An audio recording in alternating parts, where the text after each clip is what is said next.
Hi there, and welcome to the Leadership Dance. I'm Alissa, and today's guest is a visionary leader who is changing the game in the corporate boardroom, Jocelyn Mangan. Jocelyn's mission is to solve board diversity in the next 10 years. Her work is at the forefront of building better companies and therefore a better future, impacting the most influential lever for change, the boardroom.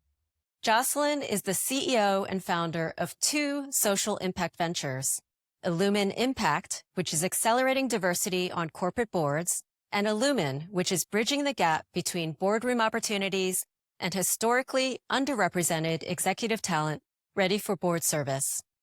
Jocelyn currently serves on the boards of Papa John's, Chow Now, and WAG, and she's an advisor to Homebase and a part-time moderator for the Netflix Leadership Program. She has over 2 decades of technology experience building iconic global mobile apps and software products at companies including CitySearch, Ticketmaster, OpenTable, and Snagajob.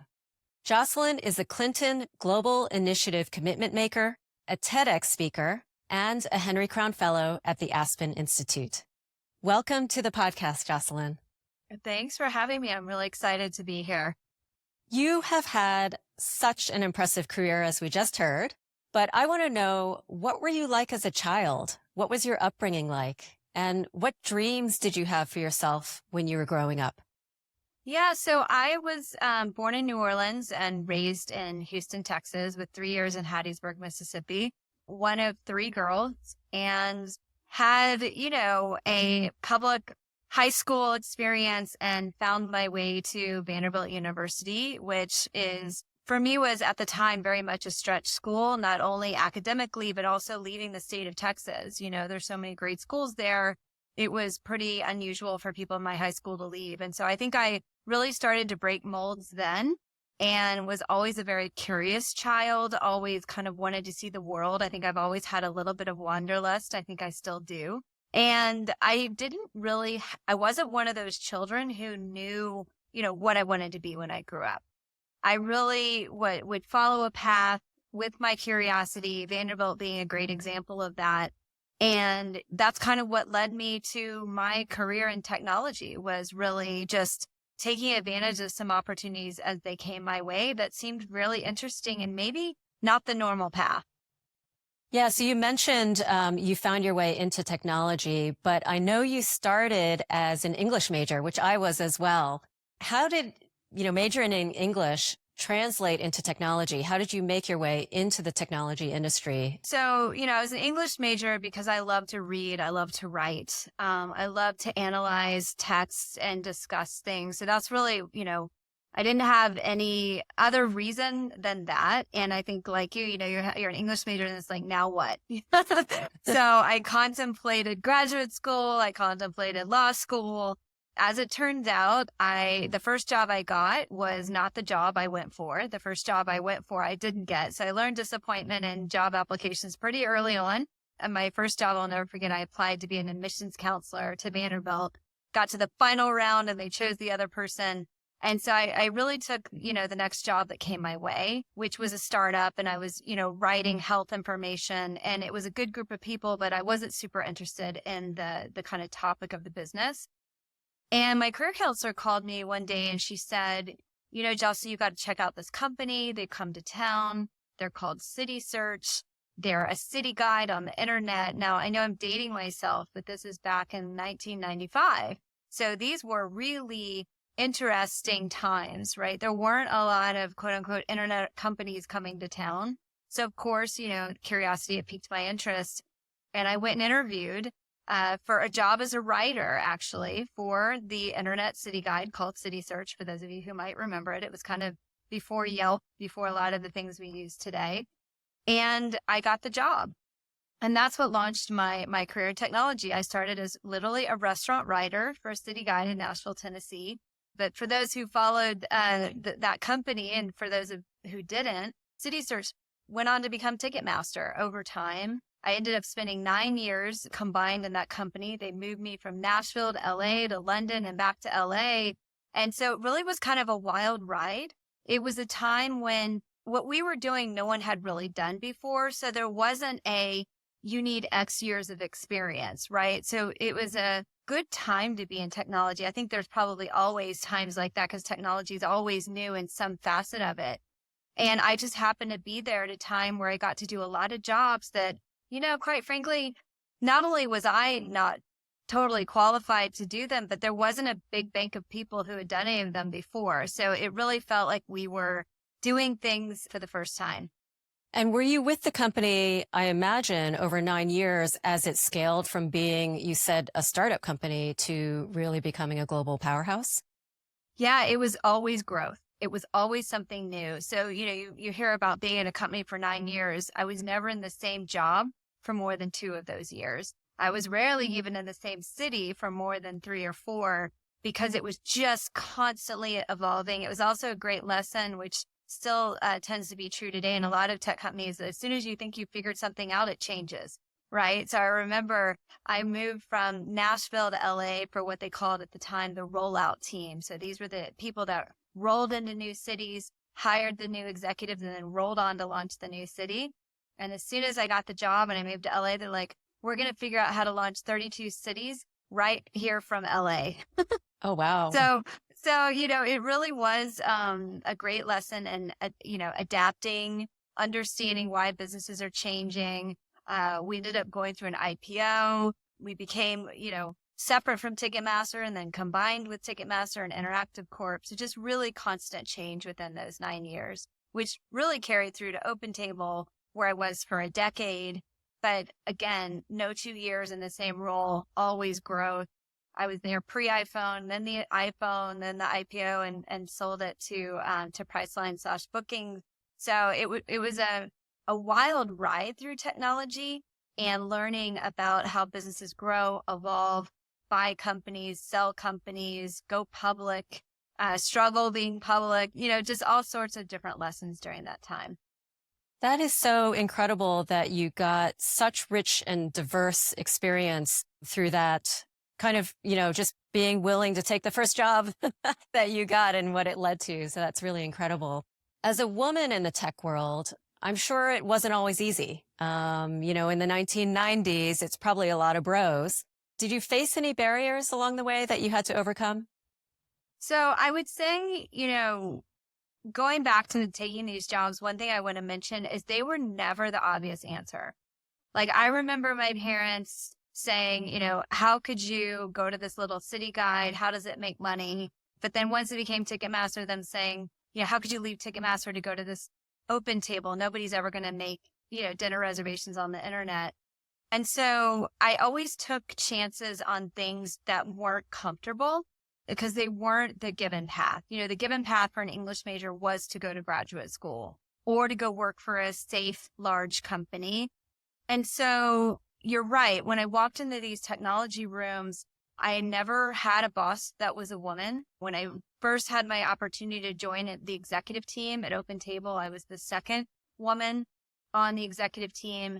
And I have to say, the barriers were more understanding what was missing and having the courage to ask for it.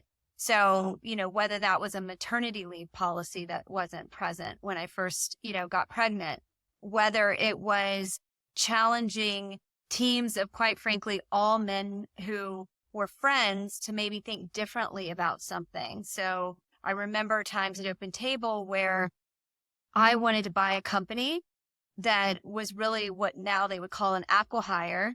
But at the time, that wasn't something that was done. So having the courage to be able to go into rooms of people who were all men and advocate for an idea was something that I had to get used to. And it was a little harder to walk into those rooms or sit in, quite frankly, those boardrooms, because I was often a participant in the board meeting and be only one or only one of two in the room who was a woman. Now, I didn't face a lot of, people who didn't want to see me succeed. I'd say it was the opposite. So one of the things I can really say for certain is even though I always had male bosses, they were advocates. And one of them's on my board today, and he was my boss for 10 years. And so I had a positive experience, but I can't say that it was easy because I was often doing things for the first time in a different way with a different perspective and having to really find the courage and the confidence to use my voice. That's amazing how courageous you were at a younger age and not having direct role models within these companies to advise you. Did you feel like you were paving the way for other women, or were you just asking for what you felt you deserved or should make sense? Yeah, it's interesting. In hindsight, I now know I was paving the way. I didn't think of it that way at the time. It was what you said. I was just like, well, it's kind of crazy we don't have a maternity leave policy. Doesn't everyone have one? But then someone had to go do the research. And at that time, actually, not many companies did have one. But I had to put all that data in a spreadsheet. I had to make an argument. Now that company has a very robust maternity leave policy, or even a mother's room. There was no mother's room. These are just things that, I think maybe now people have, and thankfully they do. But at that time, it did take someone doing it. I wasn't doing it because I thought, hey, I'm forging a path. But I often will get an email or a note from someone that I have worked with or worked for and realize that some of those decisions really did change things for others, which I think is really important for us to not only do now, but always continue to be doing for others. Yeah, kudos to you. I remember when I graduated from business school and I was pregnant with my second son. So I had my first while I was in business school, and I interviewed for Johnson & Johnson. And I got to the last interview with the vice president, and I could tell he had switched, when they switch in the interview from questioning you to starting to sell you. So I got a sense that I was getting the offer, and I was, I think, 5 months pregnant at the time. So I felt comfortable letting him know, oh, by the way, I'm pregnant. And the response was, oh, do you know we have a daycare center on site? Let me arrange to give you a tour. And it was in that moment I knew this was actually the company I wanted to join. And one of the women that I had interviewed in the process was the woman who championed opening the first J&J daycare center. So I'm always very grateful to her, Lisa Kent. Wow. Yeah. Amazing. Yeah. That's next level. You are now the CEO and founder of Illumyn Impact, Yep. which I know you've just renamed. And it's a social impact venture focused on accelerating diversity on corporate boards. Can you tell us about Illumyn Impact, how you came up with the idea to start the venture, and how is it going? In 2016, this is after OpenTable, I became a Henry Crown Fellow, which you are as well. I didn't really know what the fellowship was about at the time, but the fellowship, for those who aren't familiar with it, is a 2-year leadership program. Its tagline is from success to significance. And really what it's looking for is leaders who are at an inflection point, who want to go out in the world and make change, right? Very broadly. And I didn't know at the time that I had it in me to want to do that. I credit the program for really drawing that out of me. But one of the things when I was really, kind of Tanya, who runs the program, was like, when you're thinking about what is the problem you want to work on, make sure it's something that you're passionate about. And I thought back on my career, and I thought back on a lot of what we've already talked about, and said, I've loved my career and I'd love to see more women in the workplace. How do we go about that? And I looked at lots of different avenues, and there are lots of different avenues of what we can work on in the workplace, whether it's the pay gap or whether it's the, when you step away maybe for a few years and you come back in. But what ultimately landed me on the boardroom is I looked at it as a system. The corporation is a system, and there's a lot we need to change within that system. But if you change things at the top, it felt like, and it feels like today still, that there's a halo effect. So the top of the corporation is the boardroom. So I'd been in boardrooms as a participant at the time, and I'm a product person by nature. And so I wanted to go understand. So I went and actually interviewed 100 board members, and I asked them a bunch of questions. But one of the questions I asked them is like, how did you find your last board member? Because everybody these were all men. Most board members are men still today. And they all said, well, and they gave me a personal network story. It was a private dinner or, golf game or something that was a small setting.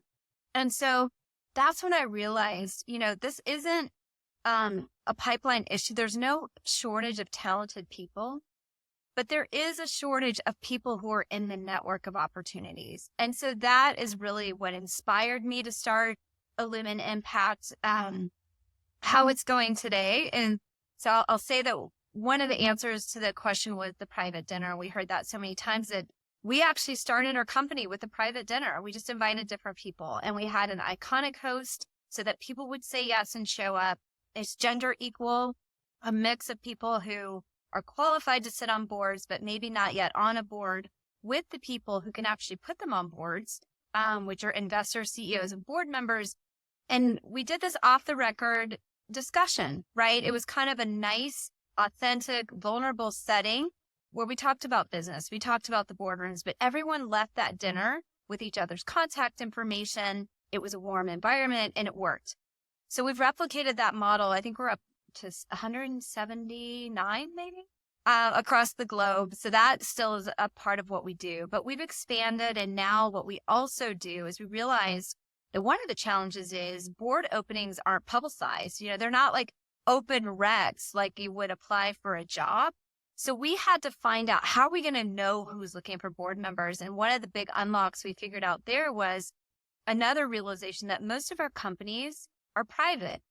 You know, we read a lot about public companies. We know a lot about public companies, you know, Google, Meta, Amazon. Those are all companies we know and read about. But there's a long, long, long tail of private companies. In fact, the Magnificent Seven all used to be venture-backed startups. So when we realized that, we realized, well, who has access to all these, you know, kind of private companies, which are really building our future, whether it's healthcare, AI, I mean, name any sort of innovation. It's being built right now in a private company that you haven't heard of. And those are typically started with founders and investors. So we went to the investment firm landscape, private equity, venture capital, and still today we're forging partnerships within that ecosystem. Today we're working with over 100 partners. And what we're doing for them is we're introducing all this amazing talent that finds their way into our network, mostly by being nominated by other people. We're a nonprofit, so we don't charge. And we're making introductions. So we've made thousands and thousands of introductions. We have almost 200 women sitting on boards direct through our introduction, and many, many more that we've helped get into the ecosystem, whether it's through our information sharing, our demystification of what is, you know, kind of a secret space to some, because it's not wildly accessible. Yeah, congratulations on the success of the venture. Can you talk about how many placements or how many connections you've been able to make? Yes. So we make thousands of connections, and our impact report's about to come out. And so connections are really when you introduce someone to someone maybe they didn't know otherwise in that board ecosystem. And that's in the tens of thousands. When we talk about how many women, and specifically we've introduced into the private equity and venture capital landscape, that's over 10,000, right?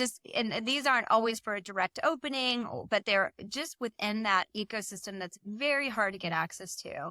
Now, when one of those firms comes to us and says, hey, we have a board opening and we make introductions, we also count how many of those actually got a seat direct through our introductions. And that's the number that's almost 200 since we started 6 years ago. So making progress, it is working. It is a long tail, and you know this because you're a board member. It's not an urgent role. It's not always one where like the job is open and they put someone in the seat in 3 months.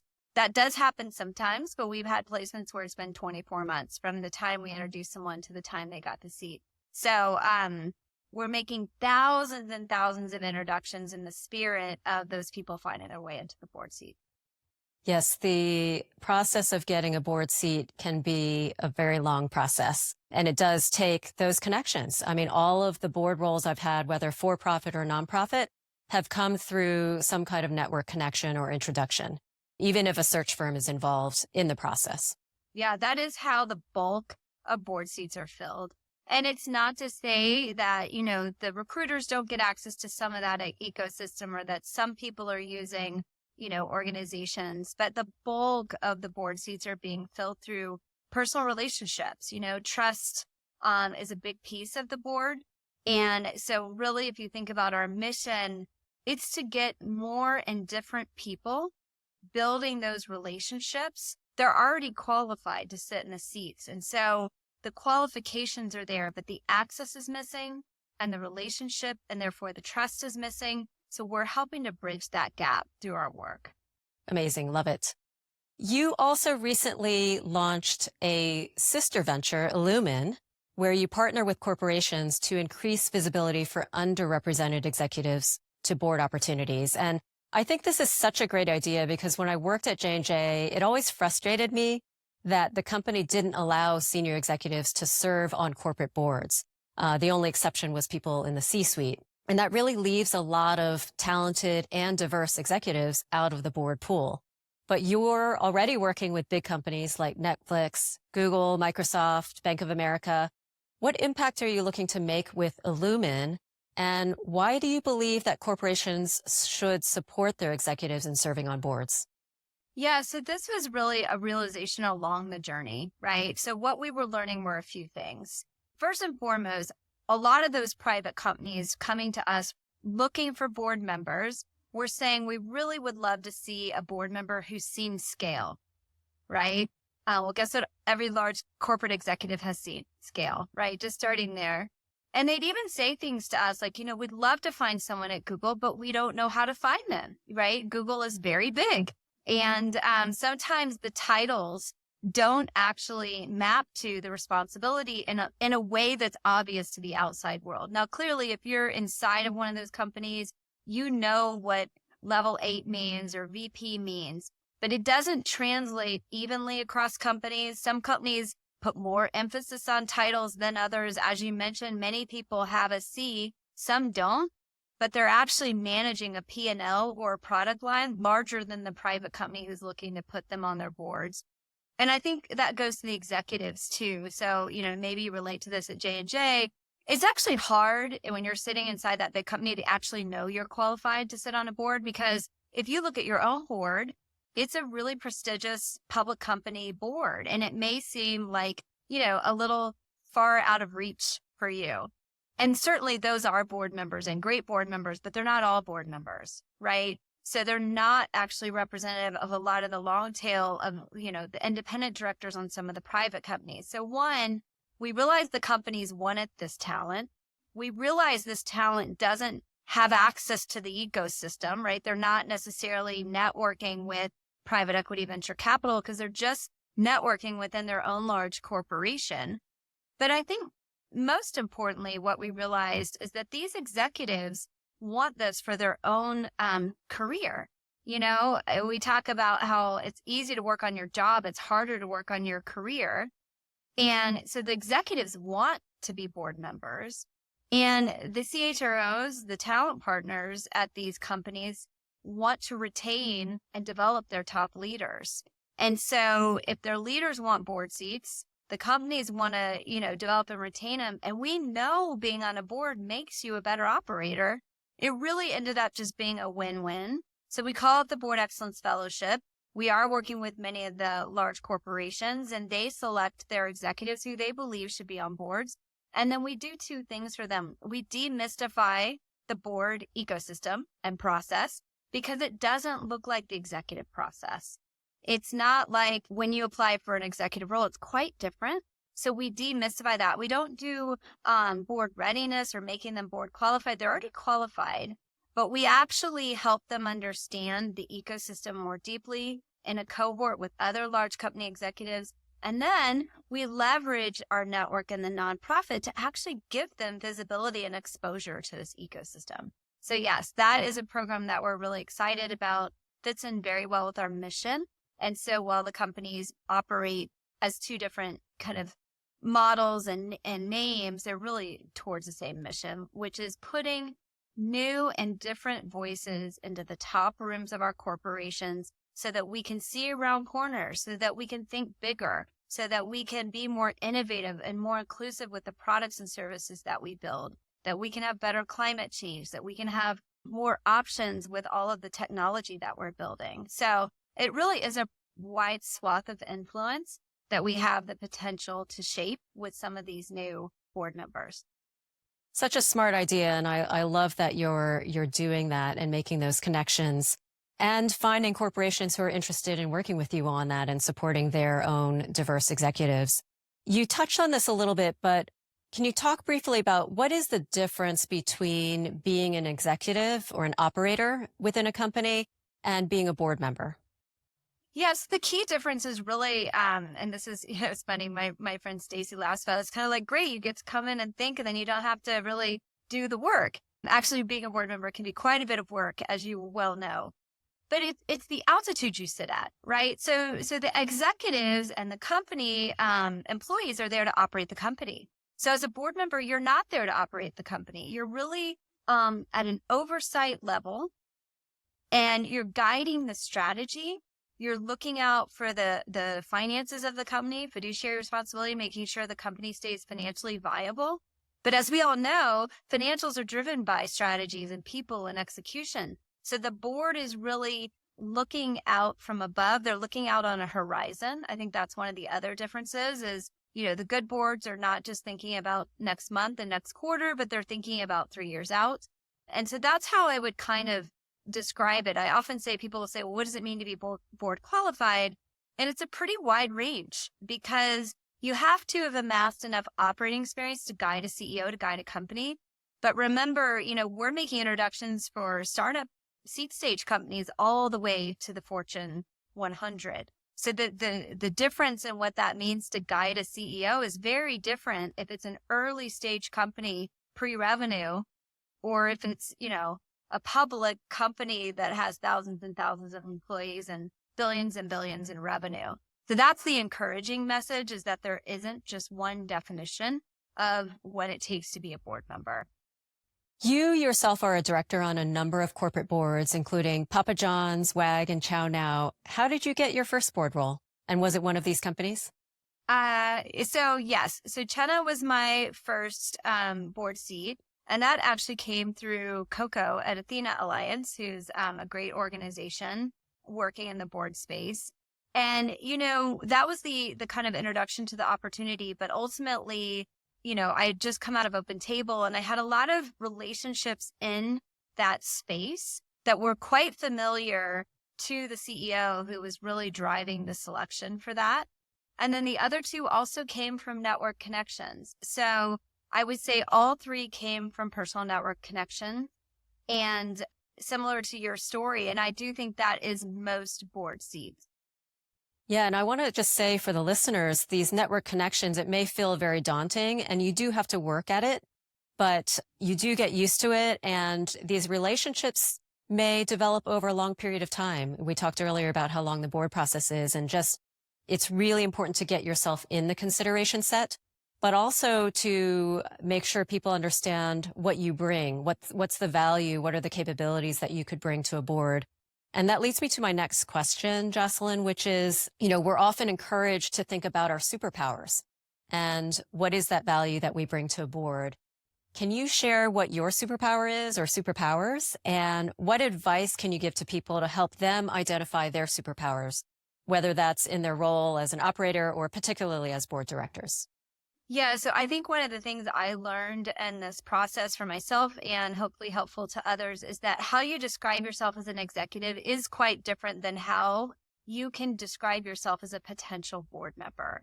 Because the difference is, as an executive, the lens tends to be a bit more narrow. So I find people, and you probably do this yourself, right? Where you'd be like, I'm head of marketing at X company, or I was head of product at OpenTable. And that is a true definition, but it's also very limiting. So one thing that I was encouraged to do when I thought about describing myself as a potential board member is to broaden that definition. And so what we've done as an organization is we've actually listened to the thousands of requests coming in from the companies who are looking for board members. What we found is those requests come in across 6 dimensions of expertise. None of these are in any priority order. And sometimes we're looking for 1, 2, 3, or more of these dimensions. And the realization is, look, boards already exist. So when they're looking for a new board member, they're looking for the gap. They're comparing who they already have on the board and what they're missing. And so that's why it's not always the same definition, right? Because it depends on what they're starting with. And we can follow up with these 6 dimensions. We have a newsletter on them, but they're in no particular order. Functional, so like product management, marketing, go-to-market, business type, so certain businesses like subscription or marketplace. Customer segments is another one. Industries is another one. ESG, which is environmental, social, and governance, and then scaling and growth, which is one of the biggest ones that comes. And it doesn't surprise you, right? If you're a tiny company, you want to get bigger. Right? If you built a new product, You may need help with the go-to-market of that product. So again, it's all about what's the strength of who the board already has, what's the company strategy, what they're missing. So the best thing I could do to encourage the audience is to think about yourself and your own experience across a broader lens. So, going back to my time at OpenTable, for example, we did a lot of global expansion.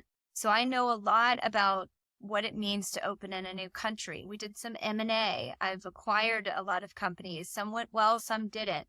All of these things have shaped my learning and my experience that hopefully I can offer. Clearly that's the restaurant industry, but it's also a marketplace business. So just learning how to do that. And it can be hard. I think of it more as a translation of your current experience. And if you struggle with it, one of the pieces of advice we've been given that I think is helpful is ask a peer. You asked me what one of my superpowers was. It was funny. I'd started this company and it was my co-founder who said, one of your superpowers is connecting people. And I wouldn't have said that out loud. I wouldn't have noticed it, right? But she was like, of course, right? So I think that's the other thing is you may not even be aware of your superpowers as much as maybe someone that you're working alongside might be able to help you with. That's great advice. Wow. You have talked about the importance of bridging the network gap, which illumyn Impact is addressing. I'd like to also get your thoughts on mentors and sponsors. Who has helped you on your journey, and what's the best advice that you've gotten from one of your mentors or sponsors? So I have had and continue to have a lot of people who guide me. And I think I've enjoyed that as a benefit because I've been very open to it my entire career. One who I'll call out is Mike Sinakis, who's on my board today. He was my boss at OpenTable. He's my board member now. My board chair is Joanna Reese. She is someone who's constantly giving me advice, helping me with strategy, but also providing support. I think some of the best people I've worked with, it's like they push me hard when times are good and they support me when times are hard. And that's also a great quality of a board member for those of you who are going to be board members, because business is hard and being a CEO is hard. And there's a lot of change always in the market. And so you're kind of constantly trying to grow your business, respond to your employees, keep it together. And I'd also say, I'm thinking about lots of my different advisors, both companies. We have such a great board. Dara is CEO of Uber's on our board, Francisco and Naveen. And Danny Meyer is someone who I've always looked to, and the way he does business with that lens of hospitality is something I find constantly inspiring. And this isn't something he's just said to me, it's in his book, but one of my favorite things that he says is business is all about how you make people feel. It's that easy and it's that hard. And I think there's a lot of truth to that because, business is really a bunch of people doing things and doing them together and trying to do them well. And that's complicated. And so I think, really grounding ourselves in that businesses are built by people, or I like to say people build products, not the other way around. So much of the work you do as a leader, as a board member, comes back to the people, right? And the people you're working alongside, the people that you're working to support. So I know that family is a big priority for you, and you talk about how you believe that work and family can thrive together, which is a challenge for so many people. What does that look like for you? So I'm not going to lie, it's a challenge for me too. I have 2 children. They're 18 months apart. I got promoted to the executive team at OpenTable the day I stepped out of maternity leave with my second. So I had both of my children with a career.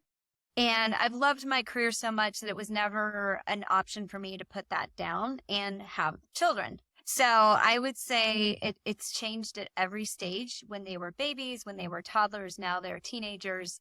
And I don't think I've ever achieved balance. So I don't want to speak out of turn. And I think that word is maybe aspirational, but I do believe that I've been intentional in my work. I work on something that I believe really matters, really deserves the time it takes me away. And I think the work we do will actually create better opportunities for my children. But when I'm with my children, which isn't every day, it isn't every school drop off and pick up, I try to make the moments with them very authentic. I try not to be doing work with the children. I try to, if I've been away from them on a trip, if I land early, I go pick them up from school and surprise them. So it's almost like wherever I am, I'm trying to be there and be intentional instead of trying to do all things to all people, which I found very, very tough. The other thing I would say, as soon as I think I've figured out some kind of schedule or trick, either the children change or the job changes or, something's happening with the boards. So I really think about it almost week by week. And in my mind, it's almost like I'm clocking, where is my time? I think that is one of the things I'm doing. So I don't know if that's encouraging or discouraging, but that is how I do it. How old are your kids now? 12 and 14. Yeah, those are great ages. Girls or boys? One of each. Okay. They get along well? They do. They actually do. I mean, they fight like normal brother and sister, but I think they get along well because they're only 1 grade apart. So they're kind of with each other a lot. So I'll share with you, my boys are now, oh gosh, I hope I get their ages right, 25 and 27. They're 19 months apart. And I worked the whole time. I went back to work 10 weeks after having my second one and continued to work full time the whole way. And I think when they started college is when I realized that they realized how much they appreciated me. Because I think their friends were like, your mom is cool. Maybe this is all in my head, but no, but I don't seem to think recall. So.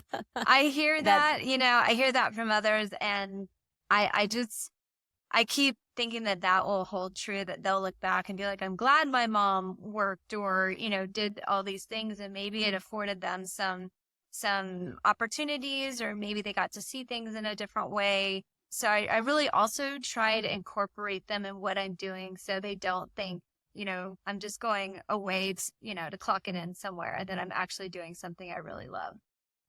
Yeah, we try to be good role models for our kids. So my last question for you is, what advice would you give to your younger self about pursuing your dreams while staying true to yourself? Yes, I would say stay focused on the dream.